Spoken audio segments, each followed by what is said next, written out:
Ladies and gentlemen, welcome to the Consumer Voices panel, which for me is the most important panel, and it's the last panel, but I think it's by no means the least important. I want to just say now I've had a fantastic conference. It's been great to be around people in person. The first conference I've been in person for about 16 months. Otherwise I've been on Zoom, so it means it's the first conference I've actually had to wear trousers at. Also, I've been watching some of the conference on my laptop. I've been doing some work in my room, and I have to say the production value has definitely been better than GB News. So I'm a consumer advocate. My name is Mark Oates. I'm a vapor, I'm a snus user, I'm a nicotine pouch user, and I really think consumers are important. And with me, helping me, is Miss Judy Castro. Hi everyone, I'm Judy Castro. I work with the conference team, and I've been working in this exciting and challenging field for the past 10 years, during which I had the pleasure to meet and work and learn from harm reduction advocates around the world. Many of you present here today, some hopefully watching online, but I would like to commend you all for the great work you've been doing all those years. Thank you. One thing that came up in a talk earlier was how important personal stories are, and I think we really need to, as consumer advocates, is remember to encourage consumers to get across to politicians that everyone has a story to tell. It's not always about regulation or doing things in a maybe sophisticated manner, but reminding people that a lot of people have gone from smoking 20, 40 cigarettes a day. Some have been trying to quit and never managed it, and vaping or another harm reduction product has managed to make them achieve it. Others haven't even been able to quit, haven't even been trying to quit, and they've just stumbled across a product which they actually enjoy more. My journey for harm reduction actually started when I was a 6-year-old boy. In the school holidays, I remember being at my mum's place of work, and my job was to put condoms into brown envelopes. My mum was a sexual health nurse in the NHS. They told me they were adult sweets. And then that developed to a situation where I was using snus that I found in Sweden. I thought it was ridiculous that snus was illegal, and so I started a campaign to legalize snus. I've also got a military career, and in that military career, what we often say is that it's orders, discipline, and equipment that get soldiers onto the battlefield. But when they're there, they're not fighting necessarily because they've been ordered to, but because they want to protect the men around them and make sure they don't die, the people they've trained with. I think there's an analogy there with harm reduction, because often we're brought into the subject because we believe in the science, but actually the real front and center point is the fact that we've actually got a challenge to try and save other people around us lives. And that goes for the United Kingdom, but across the world, with 7 to 8 million people dying a year. Now, I'd like to bring in some of our wonderful consumer advocates that are here with us today. And so I'd like to start with Julie Wozner. Hi, Julie. Hello. So Julie is the president of INCO's governing board, and she's National Policy Director on the board of the Consumer Advocates for Smoke-Free Alternatives. So, actually, I need to correct that. I was at the time that we signed up, but I am a part of the Secretariat of INCO, and I am the treasurer for the U.S. consumer group, CASA. Sorry. No problem, Julie. Julie, America seems to be at the forefront of consumer advocacy in many ways. You've got some of the biggest trouble when it comes to things like flavor bans, but at the same time, I see all over the internet incredibly passionate consumers. Could you just tell us a bit about that and what the challenges and opportunities are for tobacco harm reduction advocates in the United States? Well, the challenge in the U.S. in particular is it has become an incredibly politicized issue. The challenge also is that during times of COVID, we haven't been able to assemble in groups, to hold rallies, to, really get together and make a significant impact in person. But the good news is we've got a lot of advocates. In fact, in the U.S., the consumer group, Consumer Advocates for Smoke-Free Alternatives Association, has more than 250,000 members. And those members are encouraged to contact their legislators. And in fact, that's a big part of what CASA does, is put people in touch with the people who are voting for the legislators and making the decisions. So it's a huge challenge. And over the last few years, do you think consumer advocates have had a positive impact? Do you think politicians are listening to what they have to say? Oh, Absolutely. For example, then President Trump had announced that he was going to basically ban flavors, and then consumers got together and had a big rally in DC and, talked about how we vape and we vote, which has been a huge message in the US. And Trump backed down from that. And I really firmly believe that it was a desire not to upset people who were actively engaged in the voting process. You just had an election that was quite divisive, but were vapers sitting on either side of the fence? Were they voting in numbers based on vaping, do you think? I think traditionally this has been a vote-moving issue for a lot of passionate vapers. This last election, I think it was a complicated one, and I think that we all, to a man, made our voices heard, but I don't know that necessarily the votes were there in quite the same fashion. And I think part of that is because, again, with the politicized issue, when the party that you see as kind of supporting your rights starts to cave, then there's less reason to vote for them. So neither party really got to grips with making sure they were the party for vapers. Is that correct? No, they didn't. Yeah. Okay. Judy, I've heard you speak very eloquently about the subject of addiction and dependence. Could you tell us a little bit more about that? I don't know how eloquent I am, but the idea is it's not really useful or helpful to talk about addiction when we're referring to the use of relatively low-risk products like vapor products, snus, and the like. And I'll collectively refer to those as tobacco harm reduction or THR products.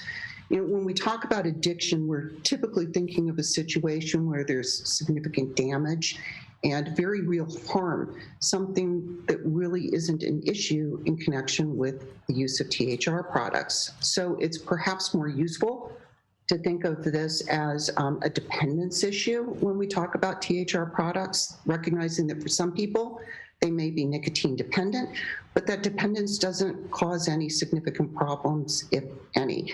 And in fact, I'd like to also kind of add that when we talk about people being addicted to THR products or the epidemic of youth addiction, it's not only not particularly helpful, it actually minimizes and even trivializes the terrible damage and destruction caused by legitimate addiction issues such as a serious drug addiction, which might cause a person to lose their job, lose their health, lose their family, lose their friends, and possibly even their life, not to mention the terrible toll that all takes on the people who love and care about the person who's suffering from the addiction. But even in the context of addiction, okay, so this is where I get passionate.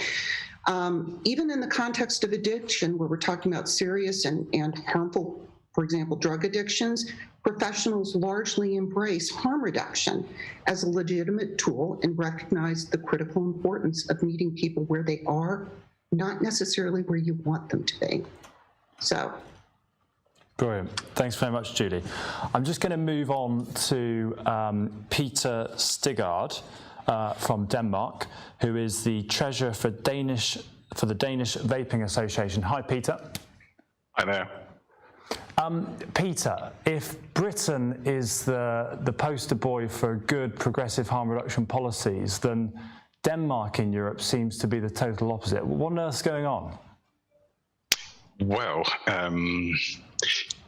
it seems like the Danish politicians have a set mind that tobacco harm reduction is not going to be a viable way to end smoking or reduce smoking in Denmark. Tobacco harm reduction hasn't caught on in Denmark at all, mainly because the politicians don't know or understand what tobacco harm reduction is.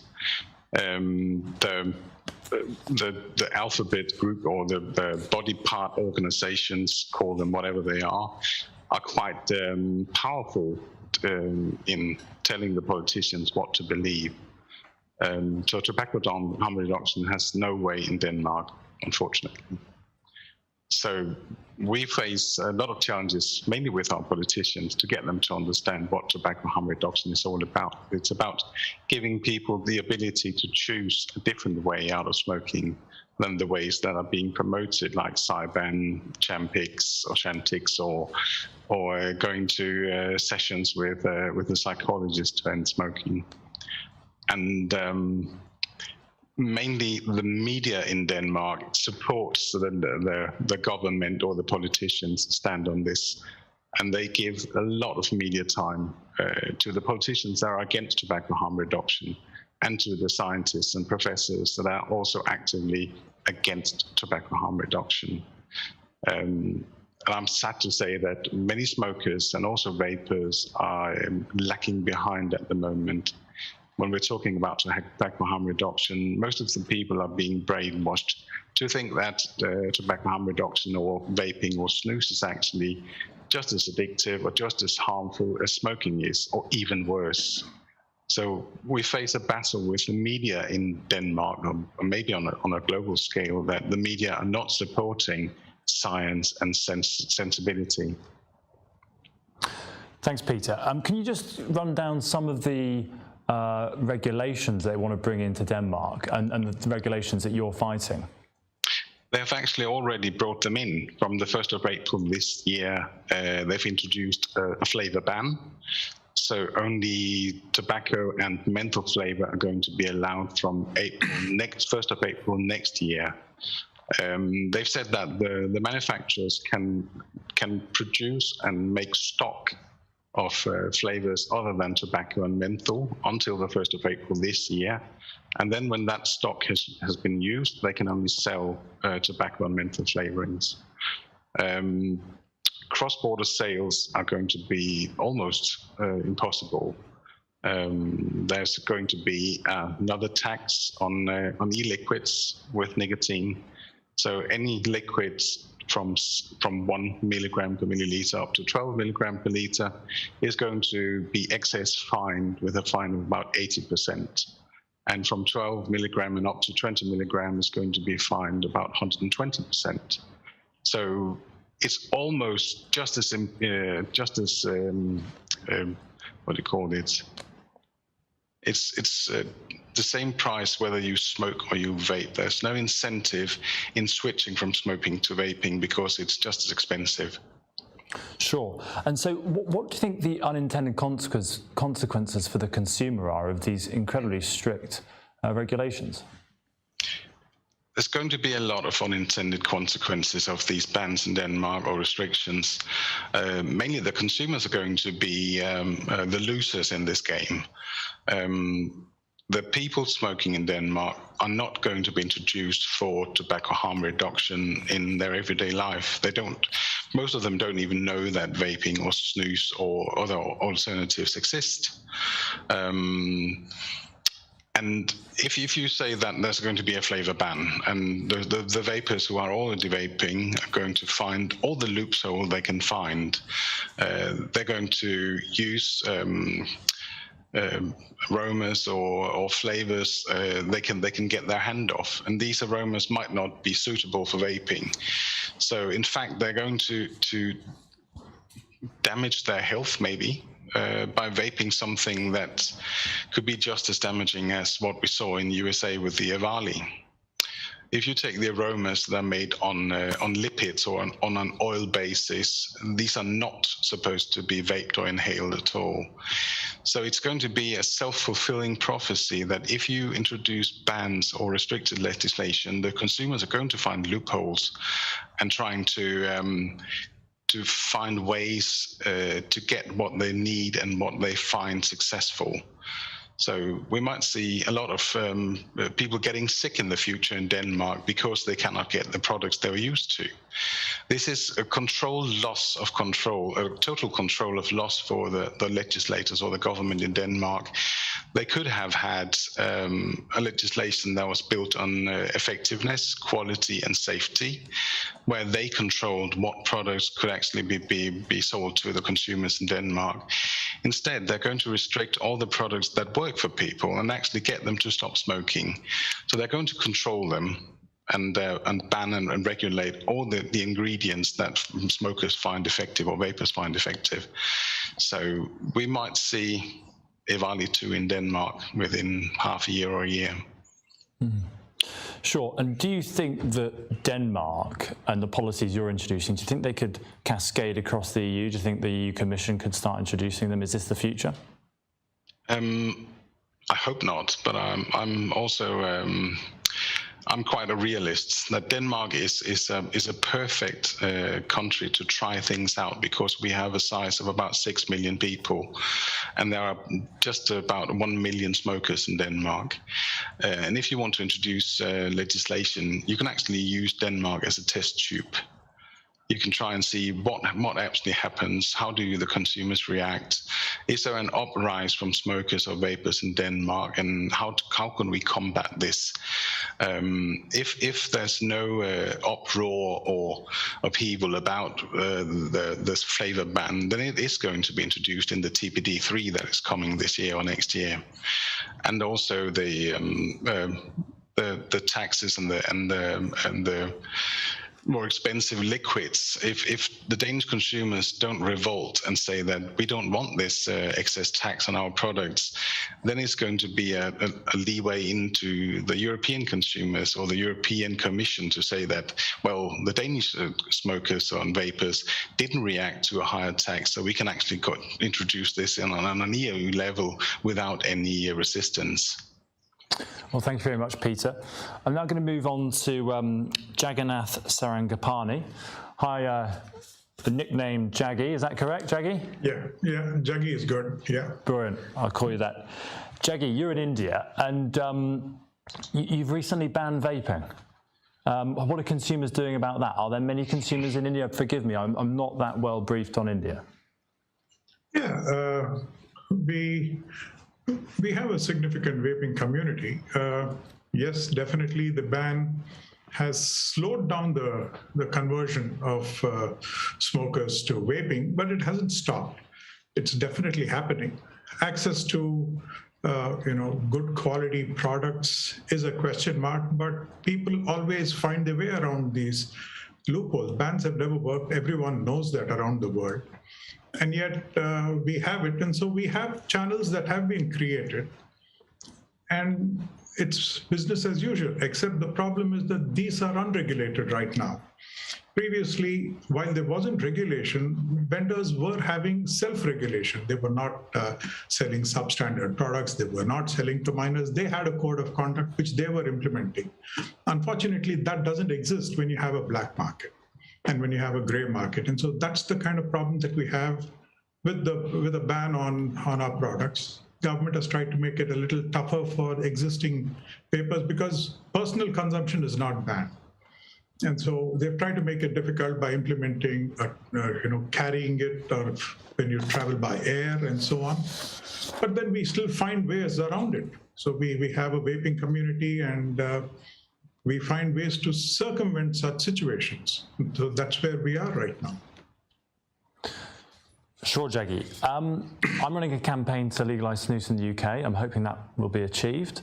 There's all over the world people are campaigning to legalise cannabis, and that's been legalised. I mean, is there a campaign started to try and open up the sale of e-cigarettes in India? Well, we have been talking and we have been trying to educate and sensitize the political powers that are there, because one thing that the debate in the parliament when the talk on the e-cigarette did come about was the abject ignorance on the subject matter. 3/4 of the parliamentarians who spoke about it did not know what an e-cigarette was, let alone what a vape was or an e-liquid was. And the kind of conjectures that they were coming up was downright amazing and had no bindings with reality. And so we have been trying to educate them, sensitize them. We have been sending letters of representations, getting them up to speed on what it is. But then we have a second problem wherein ban on research of THR products also exists. That's a government diktat, wherein government-sponsored universities will not be allowed to enter into research in THR products. which is actually a catch-22 situation, because one of the things that the government used as an excuse when they promulgated such a ban was that there wasn't enough scientific data to support e-cigarettes and vaping. And yet, on the other hand, they've gone ahead and done this. And so you have to go through a complicated process. You have only private universities and bodies that can do research. And so they've tried to stent it. But then we are still fighting this battle. And we will prevail. We are confident of that. Absolutely. So I'll just take this moment to say that if anyone wants any questions, we're really keen in this session to as many questions as possible. So online and in the audience, please think of those questions. Just Jaggi, quickly, the World Health Organization, they issued some kind of award and they were tweeting about India. I mean, is India the lapdog of the WHO? Well, reality, okay. Vapors in India constitute 0.02% of the total tobacco consumers. And that's the product they have banned. Now, smokers, if you take tobacco smokers, cigarette smokers are 1 for every 10 BD smokers. That is the more dangerous one. They are unfiltered. They're considered a cottage industry and they are protected. Protected so much so that there was a proposed legislation to have pictorial warnings on these products. That was taken apart. That was not done. What did the Minister of Health do? Legislates a ban. He does not have pictorial warnings on BDs. Third, we have not increased taxes for 3 years on tobacco products, which is what they say is the suited goal to drive this, because that's the only thing. Now, this is what it is. This is all just tokenism. This is done just for awards. He's won that award. So he pats himself on the back, but beyond that, it's done nothing at all, really. And ground reality, there has been absolutely no effect when it comes to tobacco harm reduction, tobacco control. We still have 1 million people who die every year in India because of smoking-related illnesses. If you take chewing tobacco, which is an even more dangerous thing, we have another 300,000 people dying from that as well. And so the magnitude of the problem is massive. And to do these kinds of things and to say you've done a great job for focusing on one tiny little 0.02% hardly counts as any effort in tobacco control or any effort in this thing. That's our opinion here. Sure, you picked up on oral tobacco. We actually have that issue in the UK with the Southeast Asian community, and potentially pasteurised Swedish snus could be an opportunity. Is that all used in India, or could it be an option? Now, snus, there are some people who have started putting that in the market in India, because that has not been banned as yet. There is an option which is opening itself up, and we do believe that that's a good, tobacco harm reduction. In fact, that is the thing that we are actually talking, because we can't. People who want to quit have no access to vapes now. So we can point them, we can talk about them, but we cannot go and give them away. They don't know where to buy it from. So first-time users. So under such a circumstance, switching to snus or even nicotine pouches, if not even the pasteurized tobacco pouches, even pure nicotine pouches are also being available. They are being promoted, and that does have a good chance of coming up on top, unless, of course, the government suddenly wakes up and figures that some other industry segment is going to get affected, and therefore let's clamp down on it. Because that seems to be the only approach out here. But that being said, that does have a lot of scope, because India chewing tobacco is a huge problem. Okay, thanks very much, Jaggi. Do we have any questions from the audience? And if not, maybe Sweli can provide us one from online. Yes, we do have a few from online. Thank you very much. The people online that are asking questions. We have, okay, there is probably to any of you that would like to answer this one. We hear a lot of words referenced referring to making tobacco harm reduction products restricted to people wanting to quit, do you think that stories of accidental quitting or quitters are important and should be promoted as well, not just people that are set on quitting? Anybody Yes. want to come in, Judy? Yeah, I do. I was an Okay, accident. thank you. So, yeah, when I picked up an e-cigarette, I had no intention of quitting. This was back in 2008 that I ordered my first e-cigarette, and it arrived in January of 2009. I wasn't trying to quit. I just thought I might cut back from my 2.5 pack a day habit and maybe get down to, I don't know, 2 packs a day. You know, I wasn't trying to quit. And within 2 weeks, I was done smoking. You know, it's just a very stupid idea to limit these products only to people who are smoking. You know, at every single point, every smoker out there was a non-smoker. There was some point before they ever started smoking. And so what you're basically saying is if somebody wants to initiate nicotine use, they need to do so with the most dangerous products before they have access to the low-risk products. And so when you think about it that way, it sounds really stupid. So yes, we should be talking about the accidental quitters. The place is right. Absolutely. I mean, it's not just about you know, smokers switching to vaping. I've had friends who have been users of chewing tobacco who have actually found it very convenient to quit with a vape rather than any other form. So that kind of cross transitions do happen, because what are all these things about eventually? It's about your nicotine, right? You want your nicotine. You want that little fix of nicotine. And so the route is a much safer route. And so I don't see why it should have any link to do with, if you are a smoker, then you're allowed to, you know, switch to a vape, which is low harm, because anything, in any way, it is low harm. Thank you, Jaggi. Peter? I was convinced that I was going to be the last smoker in Denmark because I was not going to smoke. I really enjoyed smoking as much as I enjoy vaping. I read a tweet that Louise Ross sent out the other day that I have it here actually, one of my newest, youngest, least experienced colleagues spotted immediately that countries that raise taxes on vaping are giving an advantage to smoking.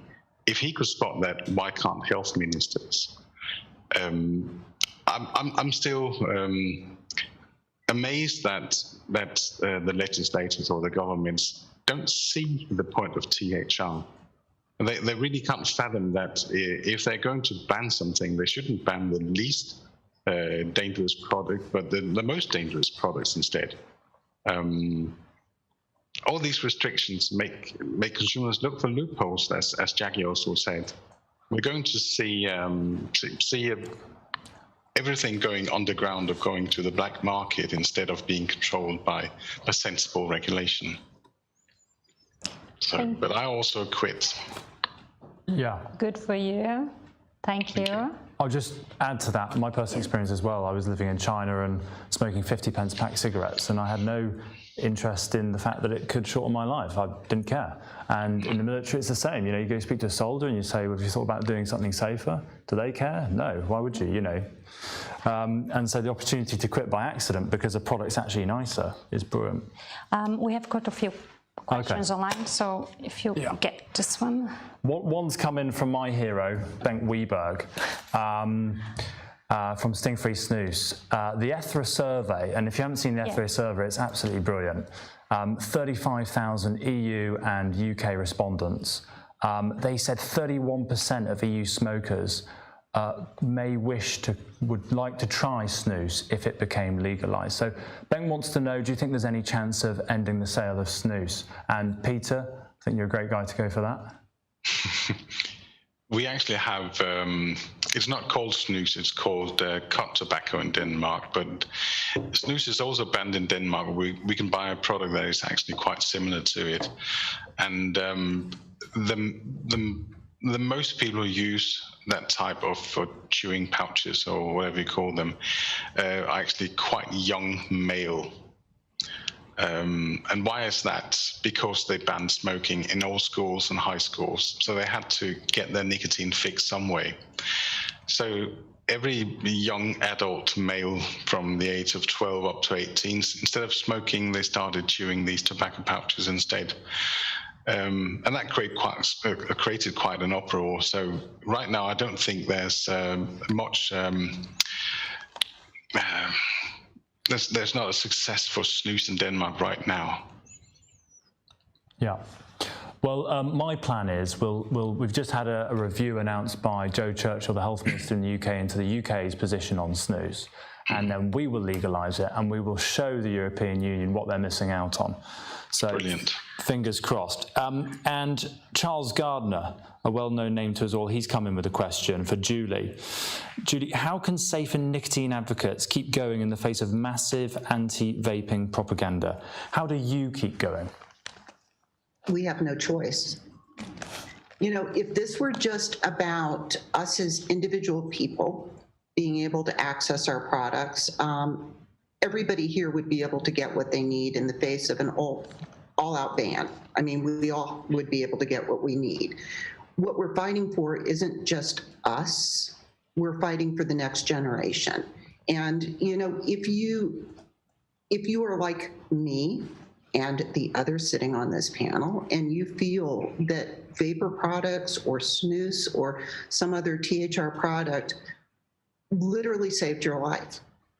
I mean, I really feel that these have saved my life. And if they didn't save my life, they immeasurably improved the quality of it. You just don't have a choice. You know, this is a righteous battle. And we just need to keep talking to people. I think where we can get energized is by sharing our stories with other people, talking about it with just people we don't know very well, introducing them to the idea. But we don't have a choice. Yeah, absolutely. So many lives at stake. Charles Hampshire Thomas, his question has now disappeared as soon as I say his name. We have a question from the floor as well. Okay, yeah, so any questions from the floor? Yes, he's just... Brilliant. Should Hi guys, I'm Matt from 2Vapor, and I've just got a quick question. So far throughout the conference, there has been a constant conversation of those who switch from traditional combustible cigarettes to alternatives. However, many people my age don't start with cigarettes, they start with vaping. What are your thoughts on this? Good question. Anyone like to come in on that?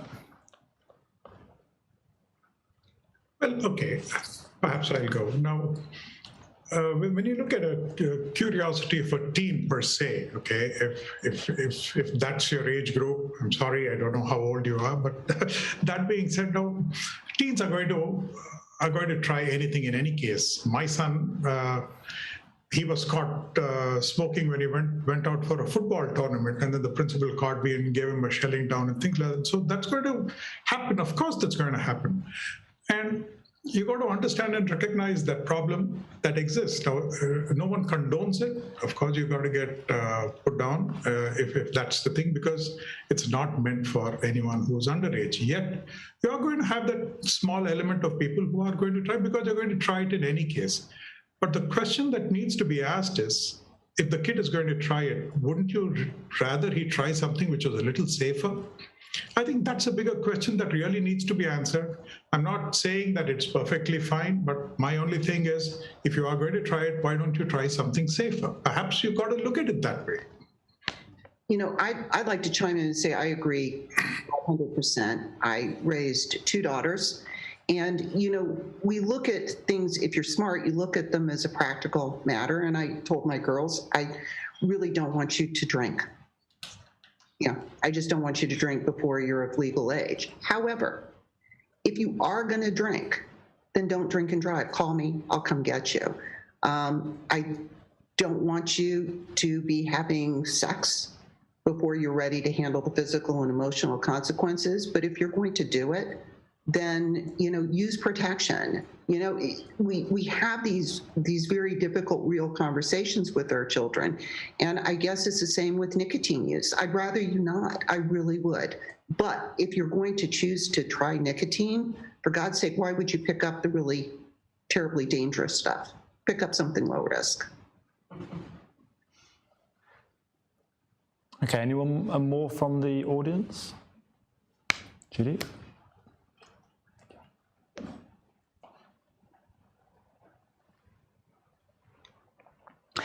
Hi, my name's Judy Gibson, and I work with INCO. I'd just be interested what the panel feels about the statement that has been made pretty much universally from the tobacco control, that there is no real evidence that e-cigarettes actually helps people to quit, which is patently ridiculous. But how do we, and it's not an easy question, but how on earth do we change this around? Because we need to change the narrative. Thank you. Thanks. Peter, would you like to come in on that? If you quit, or if you keep on saying that e-cigarettes are not an effective motive for stopping smoking, it's going to be a self-fulfilling prophecy. And all the thousands of smokers in Denmark that actually stopped smoking are just anecdotes. There's no evidence that a lot of Danish smokers have actually stopped smoking. But even though I see fewer and fewer smokers, none of my friends are smokers anymore, maybe two on occasion. Just 5 years ago, I could count 10 or 20 smokers amongst my friends. So you're actually going to see the evidence right in front of you in everyday life that fewer and fewer people are smoking. And how do they stop smoking then? Are they just going to take the pill, or are they going to chew nicotine gum, or are they going to take a cold turkey? No, they are probably vaping. As long as they and they're not smoking anymore. Most of them are. Many of them are actually convinced to start vaping instead of smoking. So, yeah. Yeah, I would perhaps say that each and every one of us who is in advocacy here, consumer advocacy, vaping advocacy and THR and so on, we've all been those success stories. Now we have quit, we believe in it, and therefore we are trying to send that message across because it has been our personal journey, and there couldn't be someone who better represents a personal success when you're putting forward a message that vaping does save lives, and it is definitely safer and healthier. And I think as more and more of us actually come together, including on such platforms, and talk about it, the message is going to get across. Sure, you will have resistance. You're going to say, what's this? I mean, there are people who have, I've been vaping now for 6+ years. I've never been healthier in my life. There are people who have smoked vape 10+ years. We have this, and you have that, and eventually that's what's going to come forward, and that's the proof that will prevail. You can't hide it forever. That's the point. Sure. Jaggi, I've got two questions here that I think particularly relate to India. One's from Charles Gardner, who asks, can nicotine vapes hit a price point in India that will help smokers quit? Absolutely. You see, now vaping in India had just kind of started getting popular. We had spent about 3-something years in it, and by that time, unfortunately, we had the ban, and so things got frittered away. But then that did encourage a lot of local manufacturers to start coming in and started making e-liquids more suited to an Indian palate, and then so on and so forth.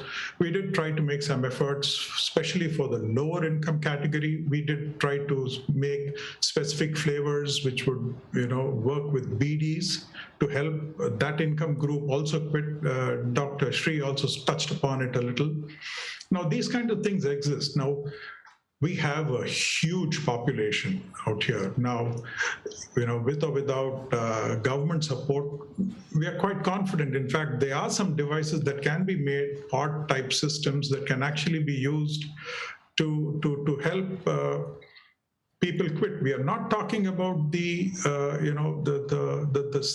major cigarette user, because that's a very tiny little segment. The huge problems are down there, in the lower income line, and that's the target audience. And there are solutions that are possible that can address them very, very effectively. It needs legislation, and I'm quite confident that with innovation, we can crack the code. Okay, we haven't got long left, but one thing I just want to finish on. The World Health Organization, vapers have known that the World Health Organization has been pretty useless, always trying to control our lives and not focusing on the things that are important. We've all known that, but the world is now waking up to that. They're seeing that with COVID and how badly that's been managed. Only a few days ago, there's a draft paper that suggests that women of childbearing age should be prevented from drinking. It's a good job my mother's not of childbearing age, because I think she punched someone at the WHO. Julie, COP9 coming up, it's very important, but are American vapers as active and interested in taking part and being involved in COP9 as they are about their domestic policies? In the US, perhaps not as much, but that's going to be a challenge that CASA will be facing this year, trying to get people engaged. But as you know, the US isn't really a signatory to the FCTC. So our situation is a little bit different, but what happens there does impact in the US. It impacts everywhere. In fact, that's why, CASA is actually involved with INCO. We recognize that this is a global issue, and everybody needs to come together, but it is going to be a challenge. Sure. Well, I know I'm going to be pushing the British government to try and stand up for vaping at COP9. Sorry we left the EU, Peter, so we can't help steer that ship. But do you think the EU are going to be helping Britain on their side, or are they going to be pushing for more regulation at COP9, Peter? Unfortunately, I think they're going to be pushing for strict regulation and bans on flavours as well, and a tax hike as well. Okay. And do you think Danish vapers are going to be pushing their government to, well, it doesn't sound like there's much hope with the Danish government, to be honest, or the EU government. Have you thought about leaving the European Union, getting a new government? Several times, yeah. And the government in Denmark, we have a multi-party level system in the government, or in the politician era. Even though if it's left or right wing government sitting in the government, it makes no change. They're all against vaping, so it makes no change. Brilliant. Well, you're very welcome out with us, okay? Thank you very much. We have actually talked about leaving the EU for a lot of times, and we have had votes in Denmark, I think about 2 or 3 times now, and every time we've said remain. I'm coming over, I'm going to get my soapbox out, I'm going to start telling the Danish people to join us. Thank you very much, panel. Thank you. Thank you, Jaggi, thank you, Judy, thank you, Peter. Really interesting. Thank you very much. Thank you. Thank you. Hi everyone, just want to say sorry, Roberto couldn't join us because he had a power failure. It's a shame, but please bear with us. Our amazing commentary team is here and they're going to get ready to go on the stage with Paddy Costa when they're going to wrap up the session. Thank you so much for sticking to us. I know we are between you and the bar, so we really appreciate for you staying and watching this session, and our team is going to come and wrap up the session. So thank you very much.